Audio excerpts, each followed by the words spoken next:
Hey, welcome. Today we're diving into something that's at the very core of a fair workplace, the grievance process. We're going to explore what turns a simple complaint into a formal grievance, what some of the common causes are, and the exact path a complaint follows to get to a final resolution. All right, let's get right into it. I mean, who hasn't, right? You get passed over for a promotion, there's a decision about a work assignment, and it feels wrong. That feeling, that little spark of injustice, that's exactly where a formal grievance begins. So, what's the actual difference between just feeling unhappy and having an official grievance? Well, it all comes down to making it formal. A grievance isn't just a feeling, it's a specific official complaint that a rule has been broken, whether that rule is in your contract, a company policy, or even the law. I really like this definition because it gets right to the heart of it.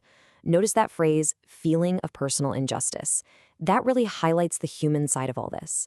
It's not just about rules on a piece of paper. It's about a person feeling like they've been personally wronged at their job. And then, this definition gives us the other side of the coin. It takes that personal feeling of injustice and connects it to something tangible, a possible violation of a contract, a past practice, or a law. So when you put these two ideas together, you get the complete picture. It's that personal feeling of being wronged, backed up by a formal, specific claim. Okay, so we've got a handle on what a grievance is, but what actually causes them in the first place? Let's take a look at the common things that can spark these formal complaints. You know, a lot of grievances come directly from the formal rules, or lack of them, in a workplace. This could be an unfair policy about pay or promotions, or a flat-out violation of a labor law.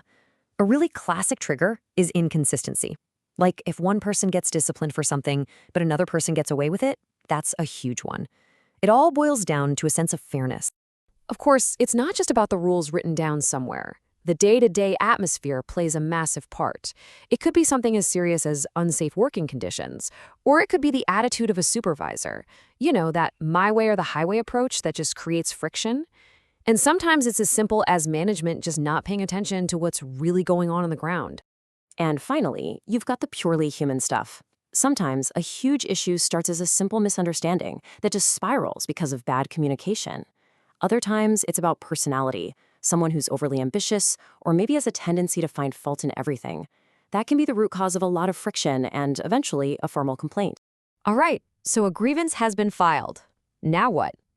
It's not just chaos, believe me. There's actually a very clear, structured path designed to solve these problems as fairly and efficiently as possible.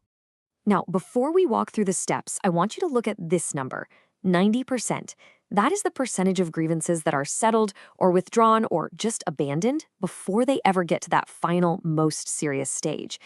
And this is so important because it shows the system is actually designed to work.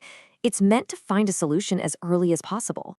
So here's what that path typically looks like in a unionized workplace. It starts off really simple, an informal, verbal chat with your direct supervisor.